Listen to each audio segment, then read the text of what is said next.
વાંકાનેર ખાતે આજે રાજકોટ લોકસભાના ભારતીય જનતા પાર્ટીના ઉમેદવાર પરસોત્તમભાઈ રૂપાલાના સમર્થન માટે આજે સમસ્ત માલધારી સમાજ અને અન્ય સમાજો દ્વારા આજે સન્માન સમારોહનું અને સમર્થન માટેનું આજની આ સભા છે. મારી નમ્ર વિનંતી છે કે 7મી તારીખે વધારેમાં વધારે મતદાન થાય અને નરેન્દ્રભાઈ મોદી ફરી એક વખત આ દેશના વડાપ્રધાન બને એ માટેની અપીલ કરવા માટે આજે વાંકાનેર ગામડે આંગણે આવ્યો છું. નાગદરભાઈ ચાવડા, પૂર્વ જિલ્લા ભાજપ પ્રમુખ. આ વાંકાનેર વિધાનસભામાં વાંકાનેર શહેર તાલુકા સિવાયના 97,000 મત રાજકોટ તાલુકામાં આવે. આ વખતે અમારા જયેશભાઈ ને સહકારી આગેવાનો અને રાજકોટ તાલુકા પંચાયત, રાજકોટ જિલ્લા પંચાયત બધું વાંકાનેર વિસ્તારની અંદર છે. બરાબર છે. તો આ વખતે એવડી મોટી લીડ નીકળશે કે ઐતિહાસિક લીડ હશે રાજકોટ તાલુકાની અંદર.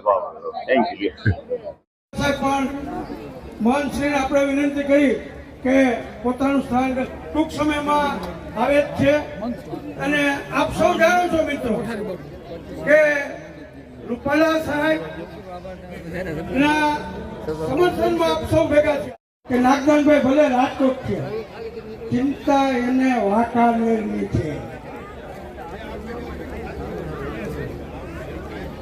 આપણે જ્યારે વિવિધ સમાજ દ્વારા જ્યારે આપણે રૂપાલા સાહેબનું સન્માન કરવાના છે તો અહીંથી નામ બોલું. જ્યારે વિવિધ સમાજ દ્વારા સન્માનની જાહેરાત થાય અવાજ બરાબર આવો જોઈએ. ભારત માતા કી વંદે. વાંકાનેરના આંગણે ભારતીય જનતા પાર્ટીના ઉમેદવાર આદરણીય પરસોત્તમભાઈ રૂપાલાના સમર્થન માટે આજના સંમેલનમાં આપણી સૌની વચ્ચે ઉપસ્થિત મંચ પર બિરાજમાન ભારતીય જનતા પાર્ટીના સૌ આગેવાનો, મહાનુભાવો અને મોટી સંખ્યાની અંદર પધારેલા સૌ વડીલો, યુવાન મિત્રો, ભાઈઓ અને બહેનો. મિત્રો, આજે વાંકાનેરના આંગણે આપણી રાજકોટ લોકસભાના ભારતીય જનતા પાર્ટીના ઉમેદવાર રૂપાલા સાહેબના સમર્થન માટે આપણે આજે સૌ મળ્યા છીએ. મિત્રો, આવનારી 7મી તારીખે યોજાનાર લોકસભાની ચૂંટણી એ કોઈ સામાન્ય ચૂંટણી નથી. આવનારી આ લોકસભાની ચૂંટણી એ આપણા દેશનું ભવિષ્ય નક્કી કરવા માટેની ચૂંટણી છે. આવનારી લોકસભાની ચૂંટણી એ નરેન્દ્રભાઈ મોદીને દેશના ફરી એકવાર વડાપ્રધાન બનાવવા માટેની ચૂંટણી છે. અને આવનારી આ લોકસભાની ચૂંટણી એ આપણા દેશને, આપણા ભારતને વિકસિત ભારત બનાવવા માટેની આ ચૂંટણી થવા જઈ રહી છે.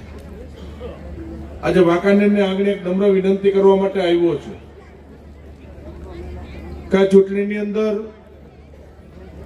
દરેક જ્ઞાતિ, દરેક સમાજ અને નરેન્દ્રભાઈ ફરીથી આ દેશના વડાપ્રધાન બને માટે ભારતીય જનતા પાર્ટીને સમર્થન આપો એવી વિનંતી કરવા માટે આજે વાંકાનેરને આંગણે આવ્યો છું.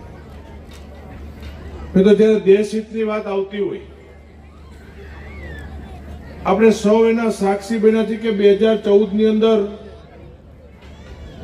નરેન્દ્રભાઈ મોદી આ દેશના વડાપ્રધાન બન્યા, દેશની ગાદી સંભાળી. યાદ કરો આપણે ભૂતકાળના દિવસો. અહીં અનેક આપણી સામે બાજુમાં વડીલો એ બધા બેઠા છે. ભારત દેશની આઝાદી પછી 1947 પછી આ દેશની અંદર અનેક એવા પ્રશ્નો હતા, દેશની અંદર અનેક એવી મુશ્કેલીઓ હતી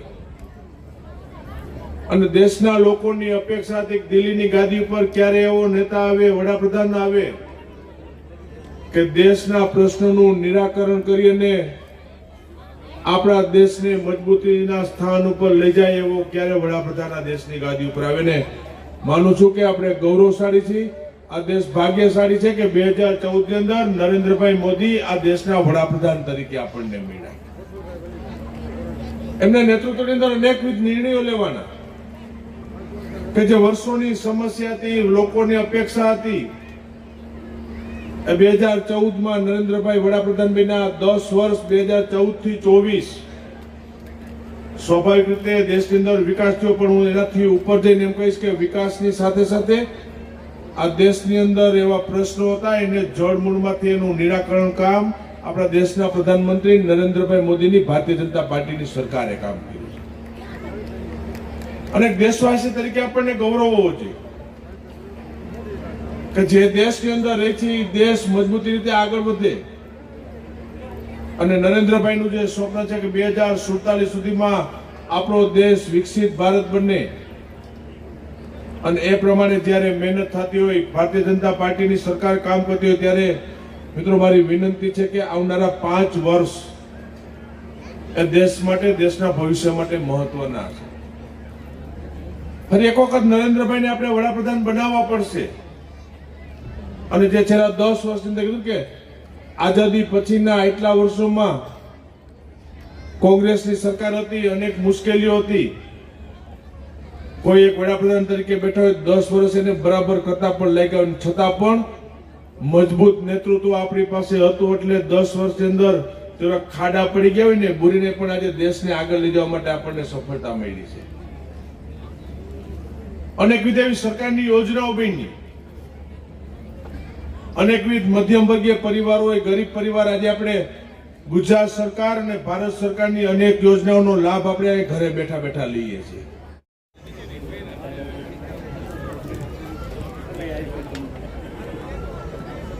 બોલો રાણી મારુણીમાના ઠાકરની. આટલામાં જ અવાજ આવ્યો છે.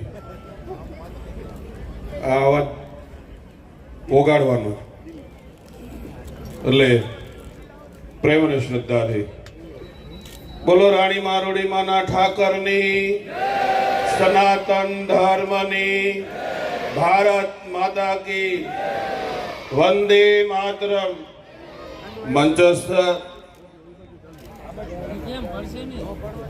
સમસ્ત ભારતીય જનતા પાર્ટીના નાના કાર્યથી છેક મોટા હોદ્દા સુધી જે શોભાવી રહ્યા છે એવા સમસ્ત આગેવાનશ્રીઓ તેમજ આપ સૌ, જેના દ્વારા જે સમય આપણે પસાર કરી રહ્યા છીએ અને જેને આવકારવા માટે થઈને આપણે બધા અહીંયા મળ્યા છીએ, અને સાથે સાથે એક જબરદસ્ત સમર્થન માટે પણ મળ્યા છીએ, અને જેનો આશીર્વાદ આપણી ઉપર રહ્યા છે એવા સમસ્ત સૌ સંતગણ, જે ધરા ઉપર આપણે બધા બેસી અને એક જબરદસ્ત નેતૃત્વ માટે થઈને આપણા માનનીય અને સન્માનીય શ્રી પરસોત્તમભાઈ રૂપાલા માટે થઈને આપણે આજે અહીંયા મળ્યા છે. આજની આ જે સભા, એ સભાની અંદર આપણે બધા એક નિર્ણય કરવાનો છે કે મારે તમારે કેવું દેશનું નેતૃત્વ જોઈએ છે, કઈ દિશા તરફ આપણે જવું છે, અને એ દિશા આપણે આજે નક્કી કરવાની છે.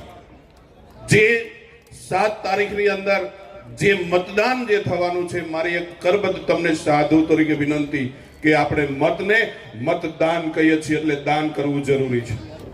માટે બધાને વિનંતી, જ્યારે અહીંયા મળવાનું થયું છે અને એમાંય ખાસ કરી સમાજને એકત્રિત કરી રાષ્ટ્રનું ઘડતર કરવાનું છે, સમાજનું ઘડતર કરવાનું છે, ધર્મ જગતનું ઘડતર કરવાનું છે.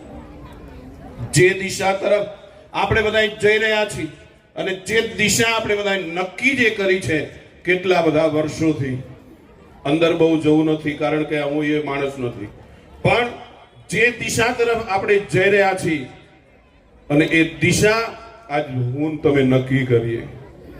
કારણ કે આ હમણાં જયેશભાઈ કહેતા કે આ જે છે ચૂંટણી જે છે, મતદાન જે છે, ઇલેક્શન જે કંઈ છે એ અસ્તિત્વ નક્કી કરવા માટેનું છે. માટે રાષ્ટ્રનું ઘડતર થાય, સમાજનું ઘડતર થાય એવી આપણે બધા આશા રાખીએ. વિશેષ સમય નહીં લેતા અહીંયા રાણીમા રોડીમાના ઠાકરની અંદર આપણે એવી પ્રતિજ્ઞા લઈએ કે જે હેતુ માટે થઈને આપણે બધા મળ્યા છીએ, પરસોત્તમભાઈ જ્યારે આપણી વચ્ચે આવે ત્યારે એને ભારત માતાના જયનાથથી એને આપણે વધાવીએ અને એના દ્વારા અમે સંકેત આપણે આપીએ કે અમે તમારી સાથે છીએ, તમે આગળ વધો રાષ્ટ્રના ઘડતર માટે. તો ફરી ભગવાન રામ તેમજ માં જગદંબા ના બધાના ખૂબ ખૂબ આશીર્વાદ સાથે સૌ સંતોના ચરણોમાં દંડવત પ્રણામ સાથે આપ સૌને મારા જય સિયારામ.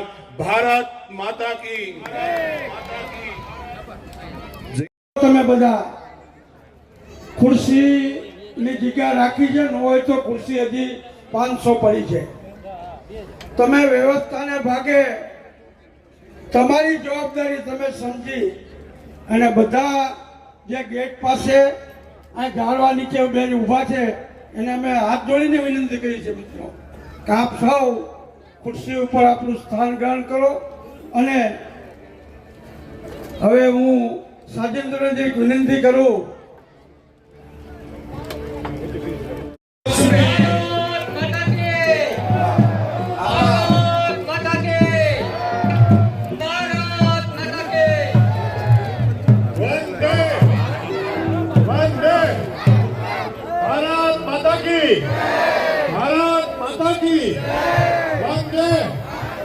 આપણા રાજકોટના લોકલાહીના ઉમેદવાર શ્રી પરસોત્તમભાઈ રૂપાલા પધારી રહ્યા હોય બધાય કાર્યકરો માલધારી સમાજના આગેવાનો ભવ્યતાથી ભવ્ય સ્વાગત કરી રહ્યા છે. રૂપાલા સાહેબને ભારત માતા કી વંદે.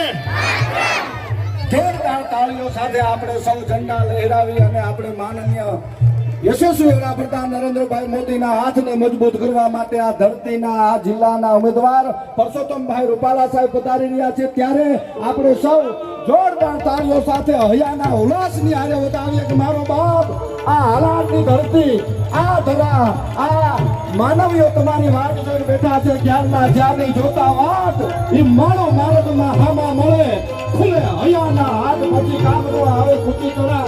એવા સાંસદ શ્રી કેસરીસિંહજી, આપણા રૂપાલા સાહેબ, રાણીમા રોડીમાં ધામના મહાન મુકેશ ભગત, દરેક આગેવાનો જ્યારે અહીંયા પધારી રહ્યા છે ત્યારે પોતપોતાની જગ્યાએ ઉભા થઈ આપણે બધા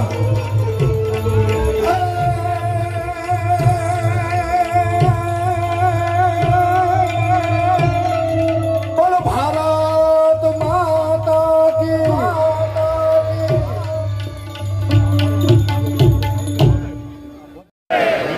આપણું સ્થાન ગ્રહણ કરશું. બધા આવો. અમારો અવાજ જો ઠેઠ પાછળ સુધી આવતો હોય, તાલુકાના તમામ ગામડા તમારા વિસ્તારમાંથી પધારેલ બધા ભાઈઓ બંને હાથ ઉપર કરીને બોલો ભારત માતા કી. આજના આ સ્નેહ મિલન સમારોહમાં સહકારી ક્ષેત્ર, માલધારી સમાજ, સમસ્ત સમાજ સૌ તરફથી જે આપણા આદરણીય રાજકોટના લોકસભાના ઉમેદવાર શ્રી અને અમારા સૌના વડીલ આદરણીય શ્રી રૂપાલા સાહેબના આજના કાર્યક્રમમાં ઉપસ્થિત મંચસ્થ બિરાજમાન તમામ મહાનુભાવો, બધાના નામ ન લેતા તમામ સંતગણ અને અહીંયા બોડી સંખ્યામાં ઉપસ્થિત વાંકાનેર શહેર, વાંકાનેર તાલુકાના તમામ ગામડાઓમાંથી પધારેલ તમામ આગેવાન શ્રીઓ, સંતો મંતો, અમારા સરપંચ શ્રીઓ, ચૂંટાયેલા સભ્યો, સંગઠનના હોદ્દેદારો અને તમામ ભાઈઓ, માતાઓ, સૌને મારા રામ રામ નમસ્કાર. મિત્રો, હવે છેલ્લા 5 દિવસની જ્યારે ચૂંટણીના પડકા પડી રહ્યા હોય ત્યારે આ કેન્દ્રના અંદર છેલ્લા 10 વર્ષના અંદર મોદી સાહેબની જે સરકારે ભગીરથ વિકાસના કામ ઉપાડ્યા છે, દેશને દુનિયાના નજરના સામે ઉભા કરી એક વિકસિત ભારતના પ્રણેતા તરીકે જ્યારે મોદી સાહેબે દેશના તમામ વિકાસના કામ ઉપાડ્યા હોય, છેવાડાના માનવી, છેવાડાના ગામડા સુધી વિકાસના કામ થયા હોય, તો પછી નાના કામ હોય કે મોટા કામ હોય, હમણાં જ આપણા વિસ્તારના અંદર વિકસિત ભારતનો રથ એ નીકળ્યો હતો. એ રથના જ્યારે આપણે દર્શન કર્યા ત્યારે હું એટલું જ કહીશ કે વિકાસના ઘણા કામ 10 વર્ષના અંદર થયા છે. પણ આ એક આપણા દેશના વડાપ્રધાન, ગુજરાતના સુપુત્ર, એક જ ભાઈડો એવો પીએમ છે કે જેને 10 વર્ષ સુધી આટલા કામ કર્યા છે, એનો રિપોર્ટ કાર્ડ મૂક્યો છે અને આવતા 25 વર્ષ સુધી શું દેશ માટે કરવા માંગે છે, દેશને ક્યાં વિકાસના પંથક ઉપર લઈ જવા માંગે છે, એનું રોડ મેપ આપણા સામે મૂકતા હોય ત્યારે મિત્રો આપણે કોઈ પણ જાતના સ્થાનિક પ્રશ્નથી બહાર નીકળીને જ્યારે દેશ દુનિયાના સાથે આંખોમાં આંખો મિલાવી અને ચાલતો હોય, આજે જ્યારે આપણને એક ભારતના નાગરિક તરીકે ગર્વ થાય છે કે જે દેશો મોદી સાહેબને જે દેશો વિઝા દેવા માટે અચકાતા હતા એ દેશો આજે લાલ જાજમ પાથરી અને રામ રામ કરીને સાહેબને બોલાવે છે ત્યારે આપણે ભારતીય નાગરિક તરીકે ગર્વતા થાય છે. બે દેશો વચ્ચે યુદ્ધ જ્યારે ચાલતું હોય ત્યારે આપણા જ્યારે 20,000 થી વધારે વિદ્યાર્થીઓ હલવાણા હોય બે દેશમાં, ત્યારે દેશ બેના પીએમ ને આપણા મોદી સાહેબ ફોન કરીને કહે છે કે માનવતાની દ્રષ્ટિએ એક દિવસનો ટાઈમ આપો, અમારા બધા વિદ્યાર્થીઓને અમે કાઢશું અને એ બે દેશ જ્યારે આ એક લલકારને માન્ય દે છે ત્યારે તિરંગાના સહારે આપણા છોકરાઓને લઈને બહાર આપણે કાઢી છે ત્યારે આપણે ભારતના એક નાગરિક તરીકે એ ગર્વતા અહેસાસ કરી છે. આ પ્રકારનું જ્યારે ભગીરથ કાર્ય થઈ રહ્યું હોય ત્યારે આજના સમયના અંદર આ કાર્યક્રમમાં વાંકાનેરની તમામ વિસ્તારમાંથી જ્યારે આ બધા પધારેલા છો ત્યારે જાજુ સમય ન લેતા આપણે આપણા ઉમેદવાર અને કેન્દ્રના મંત્રી શ્રી રૂપાલા સાહેબ જે આપણે આપણા સાથે આવતા 5 વર્ષ સુધી વાંકાનેરના અને આખા રાજકોટ વિસ્તારના સુખ દુઃખના ભાગીદારી થવા જઈ રહ્યા ત્યારે આપણે સૌને એક હાકલ છે કે આવનારા 7 તારીખે તમામ કામ સાઈડમાં મૂકીને અને તડકો માથે ચડી જાય એના પહેલા 100% મતદાન કરી એવી હાકલ સાથે મારી વાતને વિરામ મૂકું છું. જો મારી વાત સાથે સહમત હો તો ઠેઠ દિલ્હીના લોકસભા સુધી અવાજ પહોંચે એવી રીતના બને હાથ ઉપર કરી મુઠ્ઠી બંધ કરી મારા સાથે બોલો ભારત માતા કી, ભારત માતા કી, ભારત માતા કી.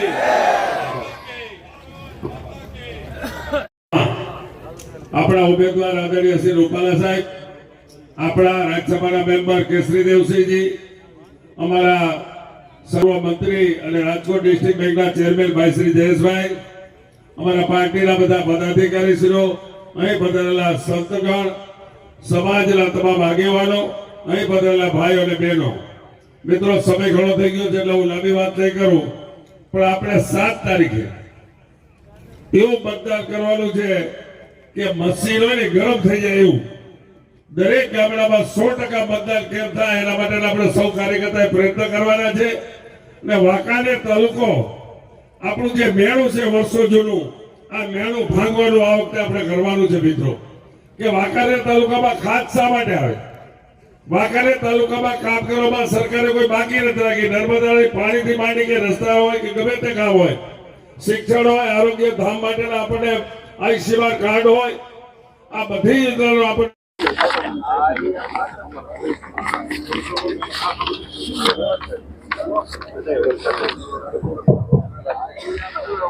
રામ રામ.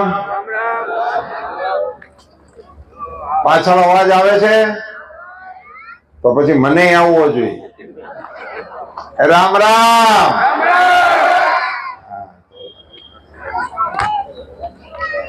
જય ઠાકર. કેરાળા ગામે આજની આ સભામાં મંચ પર બિરાજમાન મહાન શ્રી પૂજ્ય મુકેશ ભગતજી, મહાન શ્રી બંસીદાસ બાપુ, મહાન શ્રી નાથા ભગત, મહાન શ્રી ગોપાલ ભગત, સૌ સંતોને મારા આદરપૂર્વક જય શ્રી રામ.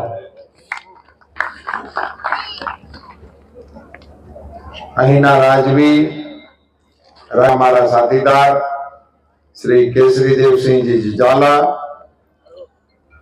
લોકસભાના આપણા સભ્ય ભાઈ શ્રી મોહનભાઈ કુંડાળિયા, મને એવા માહિતી આપી કે અમારે જયેશભાઈ સહકાર અંગેની બધી વિગતો તમારી સાથે ચર્ચા કરી દીધી છે. એવા આપણા રાજકોટ જિલ્લાના જ નહીં પણ સમગ્ર સૌરાષ્ટ્રના આપણે કહી શકીએ એવા સહકારી નેતા ભાઈ શ્રી જયેશભાઈ રાદડિયા, નરેન્દ્રદેવસિંહ ઝાલા, ગોવિંદભાઈ પટેલ, અરવિંદભાઈ રૈયાણી, ગોરધનભાઈ સરવૈયા, રતિલાલ અણિયારી, તાલુકા ભાજપના માનનીય પ્રમુખ શ્રી રસિકભાઈ વોરા, સરોજબેન, વિનુભાઈ વ્યાસ, કેડી ઝાલા, કાળુભાઈ કાકરેજા, અબ્દુલભાઈ કડીવાર, ગનીભાઈ કેરીવાડિયા, મંચ પર બિરાજમાન સમાજના અન્ય આગેવાનો, વિશાળ સંખ્યામાં ઉપસ્થિત માતાઓ, બહેનો, વડીલો, યુવાન દોસ્તો, આપ સૌને મારા જાજાથી રામ રામ. ચૂંટણીને કારણે સમયનું પાલન કરવું એ જરૂરી હોય છે ને એટલા માટે સ્વાગત વગેરેની વિધિને બદલે કેસરી દેવસિંહજી પણ બહુ ટૂંકું બોલ્યા, મોહનભાઈએ પણ માત્ર અપીલ કરી, અમારે જયેશભાઈને થોડોક લાભ મળ્યો, નરેન્દ્રસિંહજી વગેરે ભાષણો કર્યા છે. સાથીઓ, આ ચૂંટણી લોકસભાની છે. દેશના વડાપ્રધાન કોને બનાવવા એને માટેનું મતદાન કરવાનું છે અને હવે તો પ્રચાર માટેના 2 દિવસ જ બાકી રહ્યા. એટલે આ બાજુ પંથકમાં વડાપ્રધાનના આપણા ઉમેદવાર નરેન્દ્રભાઈ છે, એ તો બધાને ખ્યાલ છે. અચ્છા, સામે કોઈ ઉમેદવાર વડાપ્રધાનના છે? કોઈ વાવડાણી કોઈ આવ્યા હોય? મને ત્યાં નથી મળ્યા, પણ મેં કીધું આની કોઈ અંતરિયાળ વખતે આની કોઈ વડાપ્રધાન વાળું નીકળ્યું હોય તમારા ધ્યાનમાં મૂક્યું હોય. વડાપ્રધાન વાળું કોઈ ઉમેદવાર જ મેદાનમાં નથી. અને એટલા માટે મિત્રો એક સાદી વાત સમજી જવા જેવી છે કે જેની પાસે વડાપ્રધાન પદનો ઉમેદવાર જ નથી, ઈ પાર્ટી વાળા ચૂંટણીમાં મત એની હાટું માંગે છે અને એને મત આપવાથી આપણા મતનું શું થાય? જેની પાસે વડાપ્રધાન પદના ઉમેદવાર જ નથી, મિત્રો આપણું તો 3જી વખતનું મતદાન છે. 2 મતદાન તો થઈ ગયા છે અને 3જું મતદાન આપણે કરશું ત્યારે થઈ રહે. ત્યાં સુધીમાં કોઈ વડાપ્રધાન પદનો ઉમેદવાર જ નથી જે પાર્ટીઓ પાસે. એટલે જાનું લઈને નીકળ્યા છે પણ વરરાજા વગેરે ની પાસે કોઈ ઉમેદવાર જ નથી. આપણી પાસે ઉમેદવાર છે નરેન્દ્રભાઈ મોદી જેવા, કે જે આપણા દેશમાં નહીં પણ દુનિયામાં જેનો વટ પડે છે એવા વડાપ્રધાન આપણા.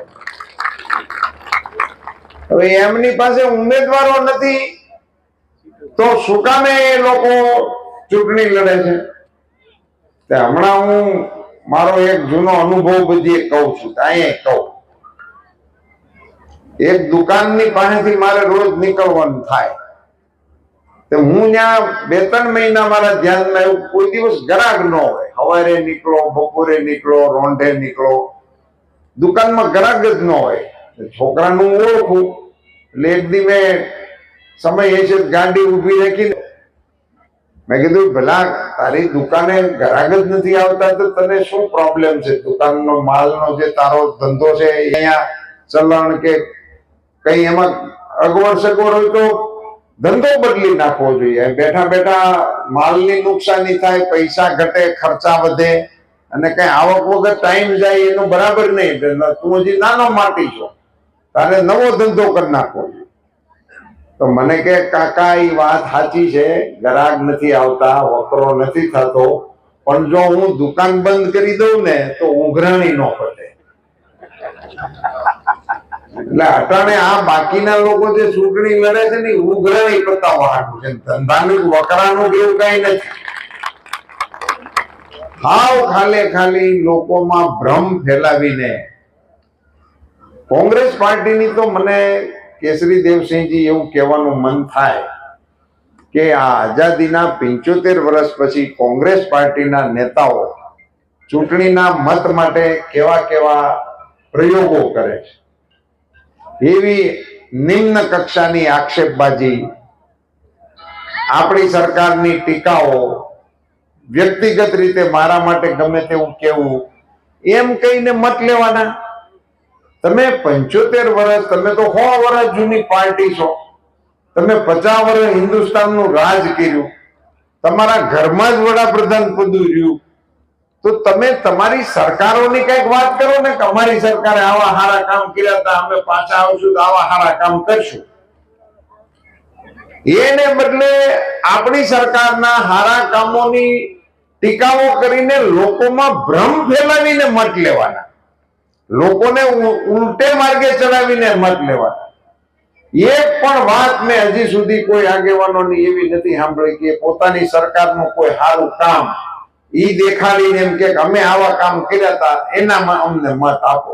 હું કહી શકું અમારા મોદી સાહેબે 24 કલાક વીજળી આપી, તમે અમને મત આપો.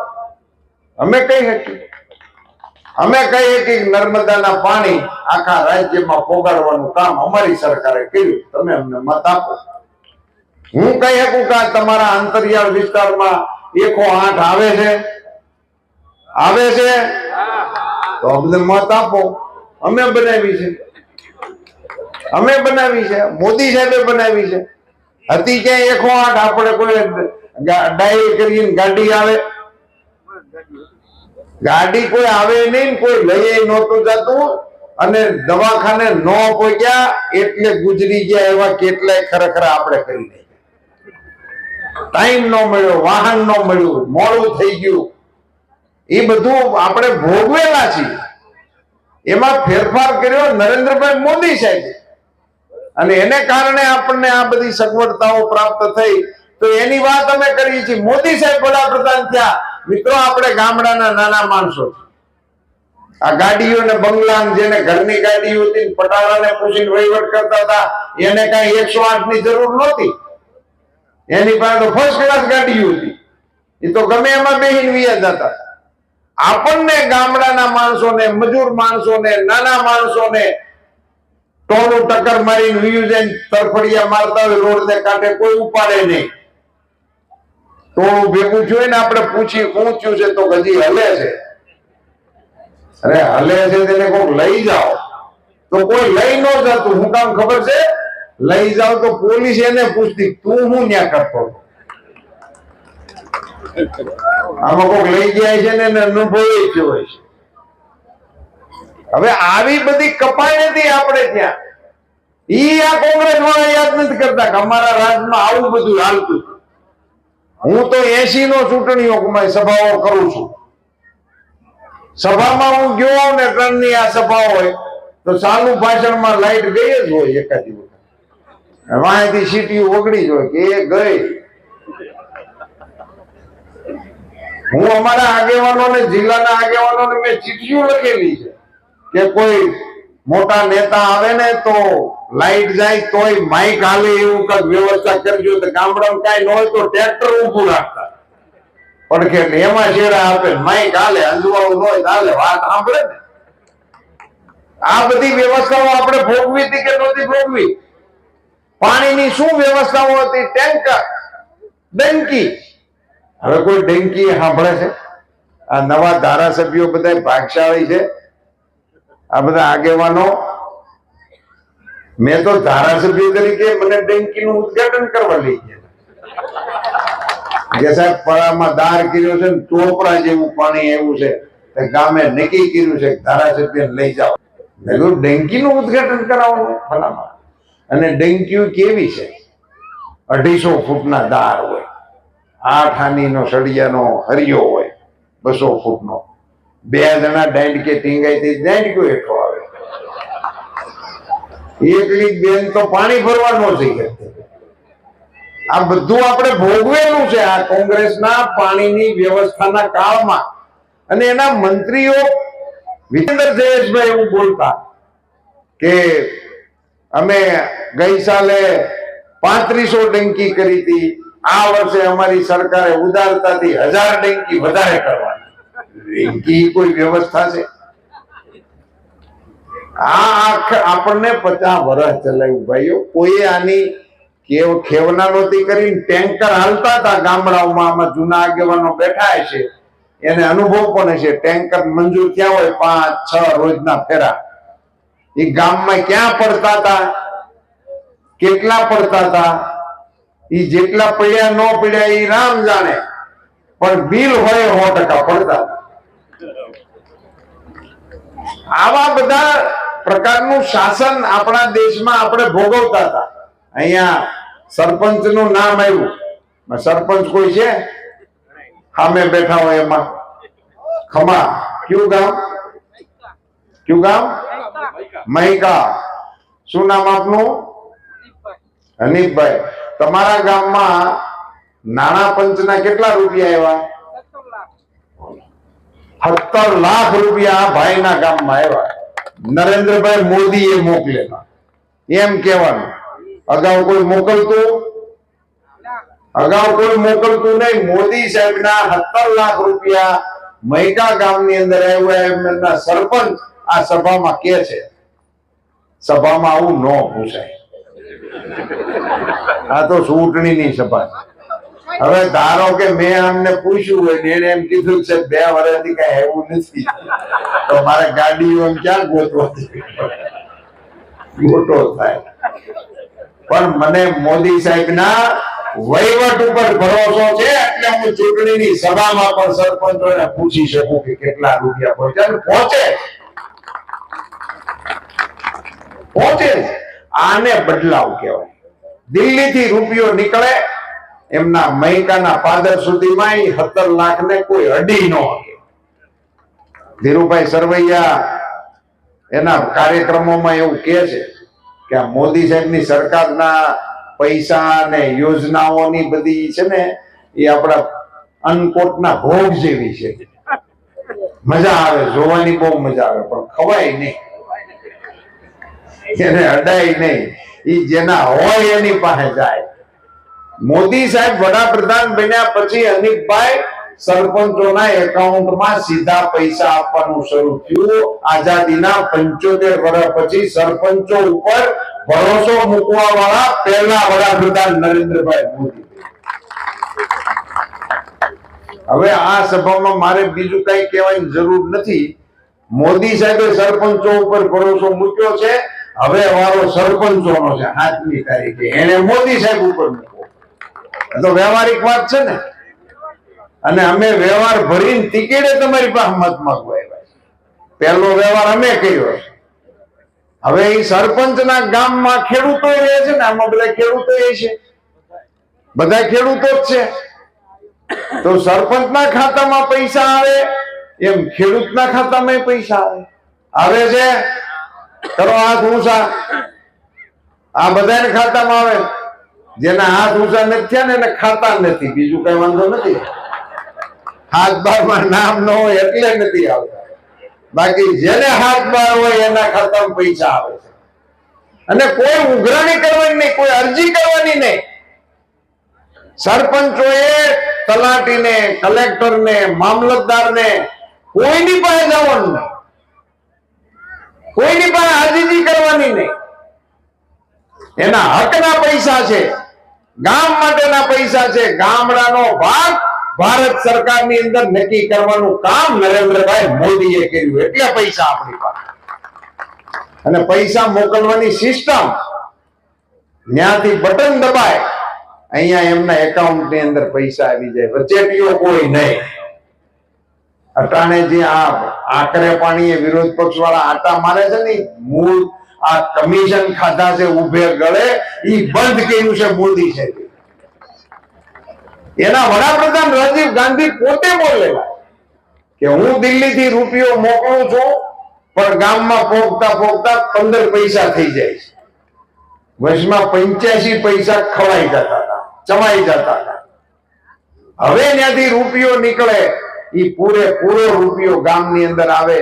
અને મારે તો ગામના આગેવાનોને અભિનંદન આપવા છે કે રૂપિયો ગામમાં આવે છે ને, એમાં ગામના દાતાઓ પોતાના 25 પૈસા ભેળવીને હવા રૂપિયાનું કામ કરે છે. એટલે હવે ગામડાઓમાં કામ દેખાય છે. હવે ગામમાં પાકો રસ્તો દેખાણો. હવે ગામડાની અંદર તમને આરસીસી ના રોડ જોવા મળે, બ્લોક નાખેલા જોવા મળે. નહીતર તો આપણે જાનુમમાં જાતા રાણીકોટથી ઠેકી રોલીકોટ પગ પડે, રોલીકોટથી ઠેકી રાણીકોટ પગ પડે, અને એમાં જો ક્યાંક અંદર ધોરિયામ પગ આવી ગયો પછી જાનમાં જાવ મજા પકડી નાખે. થાતું તું નહોતું થતું?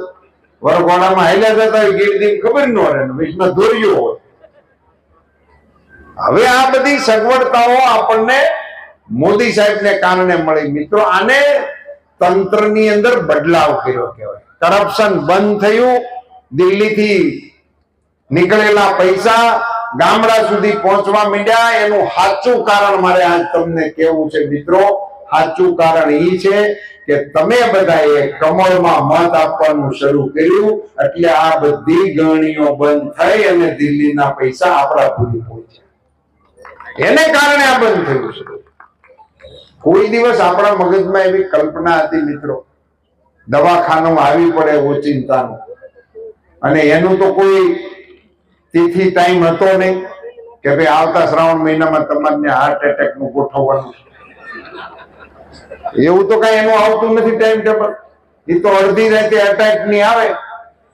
આપણે ઠાકરને પ્રાર્થના કરીએ કે કોઈને આવી અગવડતા ન આપે, પણ આવી ચડે તો કરે શું માણસ? અને કેટલી વખત મને તો પોતાને એવા ફોન આવે, માણસને દવાખાને દાખલ કરી આવે પ્રાઇવેટ હોસ્પિટલમાં મોંઘી, અને પછી ઈ ભાનમાં આવે, પછી બીજે દી અમને ગોતીને ફોન કરે કે અમને અહીં દવાખાને દાખલ થયા છીએ, 2.5 લાખ નું બિલ આવ્યું છે. હું વળી એને સલાહ આપું કે ભાઈ ત્યાં ન જવાય, આપણે સરકારી હોસ્પિટલમાં દાખલ થઈ ગયા હોય તો ત્યાં સારવાર સારી મળે છે. હવે તો આપણા સરકારી દવાખાના પ્રાઇવેટ ને ટક્કર મળે એવા હાલે છે. તો કે પણ હું તો ભાનમાં નહોતો, મને ત્યાં આવ્યું, આજ ભાન આવી તે ખબર પડી, પડખાવાળા મૂકી ગયા. આ બધો અનુભવ તમને થતો, અને એને કારણે માણસની મુશ્કેલી થાય. સાહેબ, દર્દી હોય ને એની દવા તો ડોક્ટર કરતા, એને હબાકા આવતા હોય તો ઇન્જેક્શન મારીને બંધ કરે, પણ પછી એની હારે જે ગયા હોય ને એને લઈને એ દવાખાના વાળા પછી એને આવીને એમ કે ને 1.5 લાખ જમા કરાવો, તો હારે ગયા હોય એને હબાકા શરૂ થાય. એની કોઈ દવા નહોતી અત્યાર સુધી. આપણા નરેન્દ્રભાઈ મોદીએ એની વ્યવસ્થા કરીને આયુષ્માન કાર્ડ આપણને આપ્યું કે તમે સારામાં સારી હોસ્પિટલની અંદર પણ સારવાર લઈ શકે. ને તમને ખબર છે, મોદી સાહેબે આ ચૂંટણી પછી સરકાર બનશે અને બનવાની જ છે. એમાં મોદી સાહેબે એવું નક્કી કર્યું છે કે 70 વર્ષની ઉંમર વાળા જેટલા હોય, એ ગમે એ સમાજના હોય, ગમે એ ધર્મના હોય, ગમે એ કોમના હોય, એની આવક ગમે તેટલી હોય, એવું કાંઈ જોવાનું નહીં. 70 વર્ષની ઉંમર થઈ એને આયુષ્માન કાર્ડ આપી દેવાનું. હવે તમે સમજો કેવડો મોટો ફાયદો. 70 વર્ષની ઉંમર એટલે તમામ આપણા વડીલો, અને દેશી ભાષામાં કહું તો ભાવા ડોશીઓ, આ બધાને આયુષ્માન કાર્ડ મળી જશે. અને વડીલોની જવાબદારી એના પરિવારને બદલે ભારત સરકાર ઉપર મોદી સાહેબ ફેરવી નાખવાના. હું તો કઉ છું, ગામે ગામ 70 વર્ષ વાળા હોય ને એનું લિસ્ટ બનાવી રાખજો. 1 મહિનાની અંદર સરકાર બન્યા કે તરત જ આ ગોઠવી દેવાનું. એટલે એની ઉપાધિ જ નહીં એને. હું ઘણા વડીલોને ઓળખું છું, હાલી ન હકતા હોય, આપણને એમ થાય ભાઈ ઢાંકણી બદલી નાખો ને, તો કે ભાઈ હવે અમારે ક્યાં ઘોડા ખેલવા જવા છે, છોકરાઓને ખોટા ખર્ચા શું કામ કરાવવાના?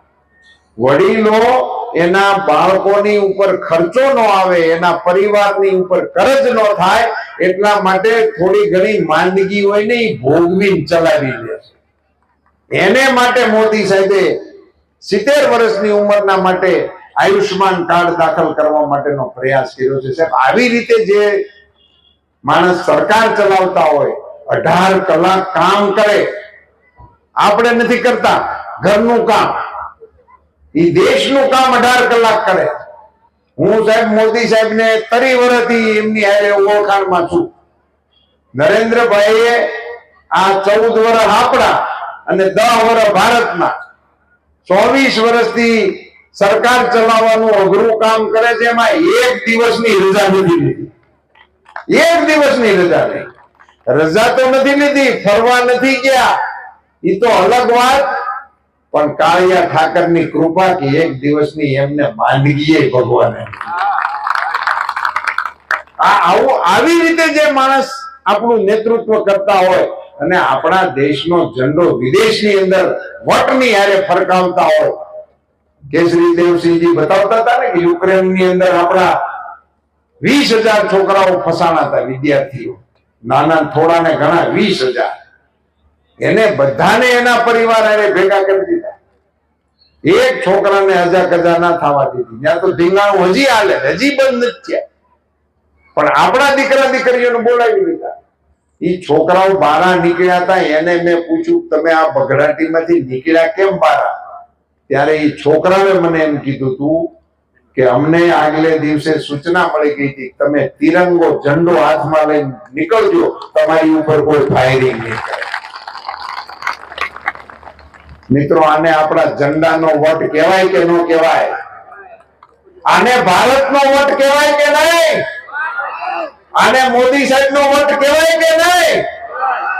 તો વટ વાળાની ભેળું રેવાય. હાવ હાદી વાત છે.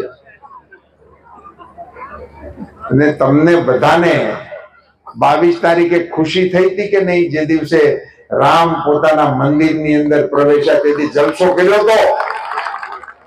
જલસો કર્યો હતો કે નહીં? રામ મંદિરની અંદર પ્રભુ શ્રી રામ 550 વર્ષ પછી પહેલી વખત અંદર ગયા.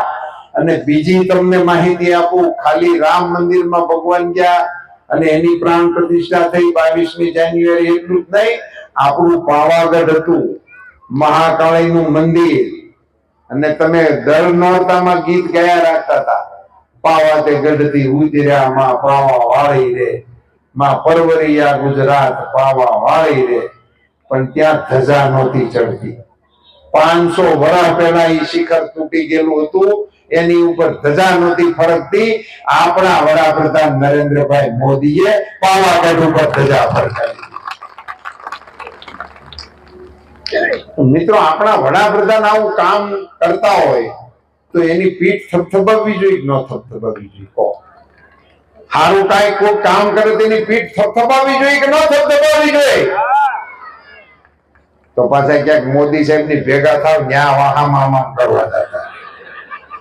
રૂપાલા આવ્યો તો અમારા ગામમાં, એને કીધું પીઠ ફરાવો. એમ નો પીઠ થપથપાવાય. પીઠ થપથપાવી હોય તો 7મી તારીખે કમળના નિશાન ઉપર સિક્કા મળે. જયેશભાઈએ તમને કોઓપરેટિવ અંગેની ઘણી બધી વાતો કરી છે.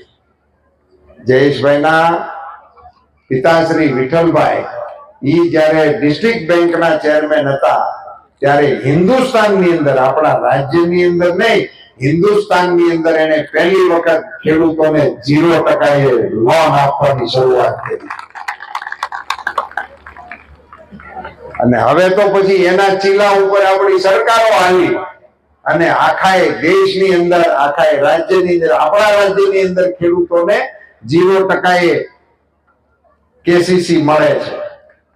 હવે આવી વ્યવસ્થાઓ જે કરી, એટલે મેં આગલી મીટિંગમાં જયેશભાઈને કીધું હતું તમે બધી મંડળીઓ વાળાને કહો કે બધા સહકાર વિભાગ જ નહોતો આપણા દેશમાં.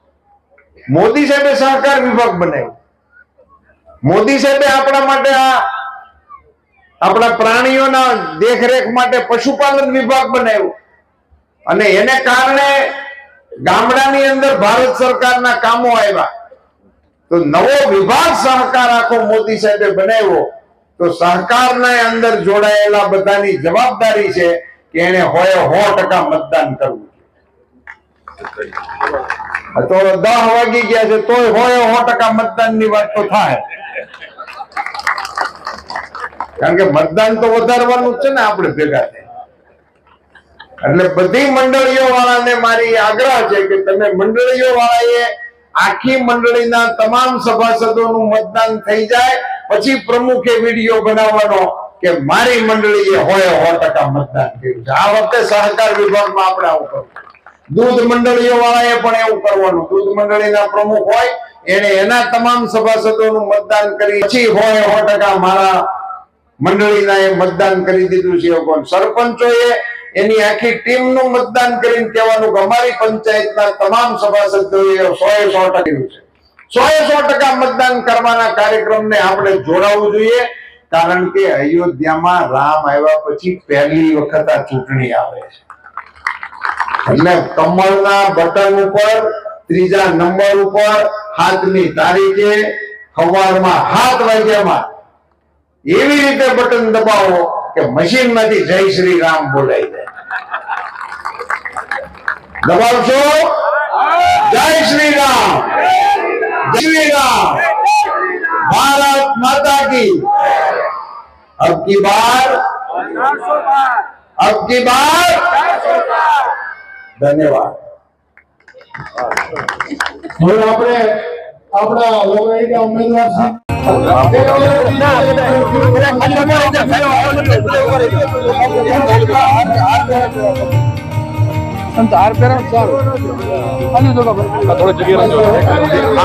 આમે ઓલા ફોટા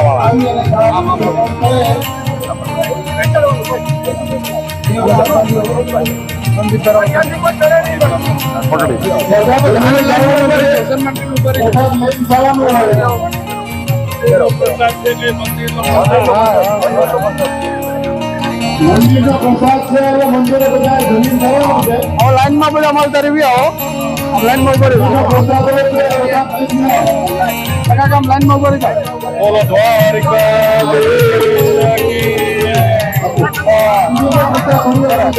બાબુ સભી આપો.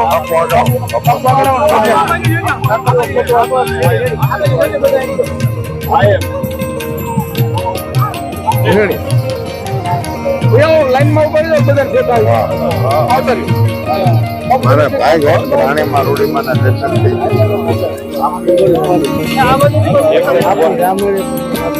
અરે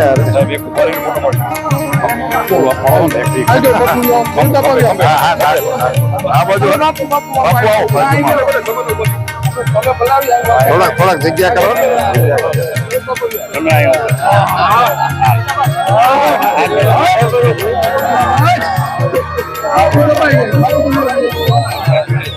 હવે સીપીયુ ઓગળી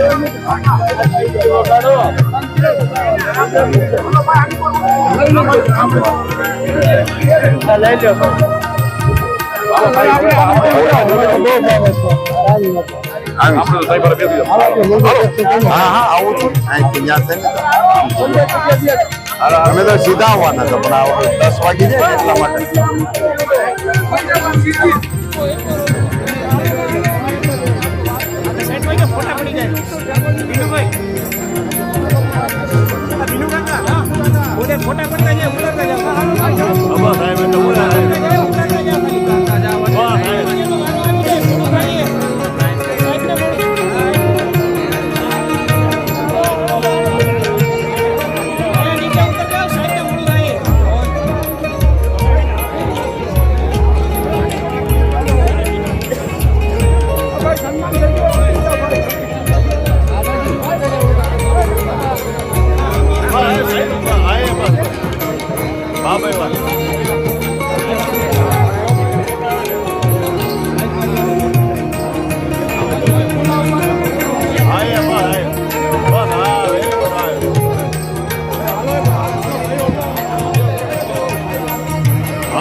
સાથે આવી જાઓ.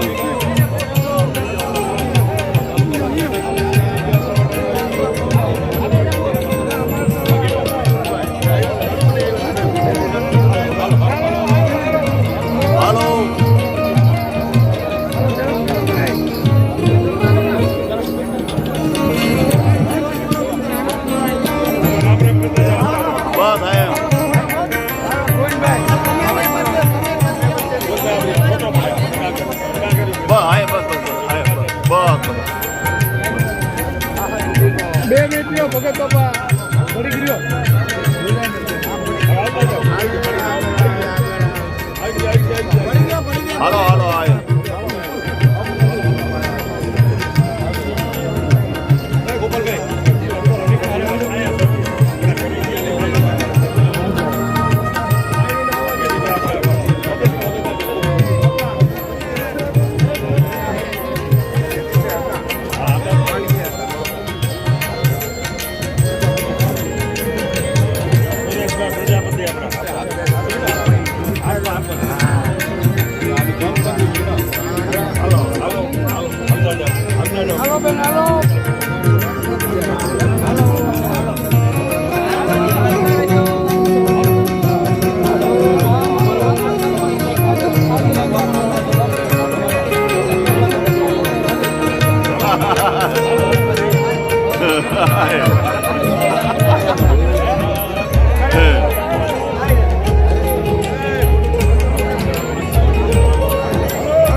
હા બરાબર.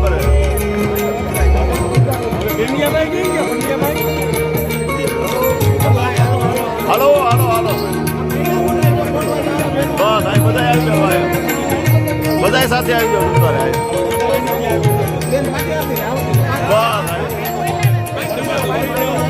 બસ સાથે આવી જાઓ. હા નારા લગાવો.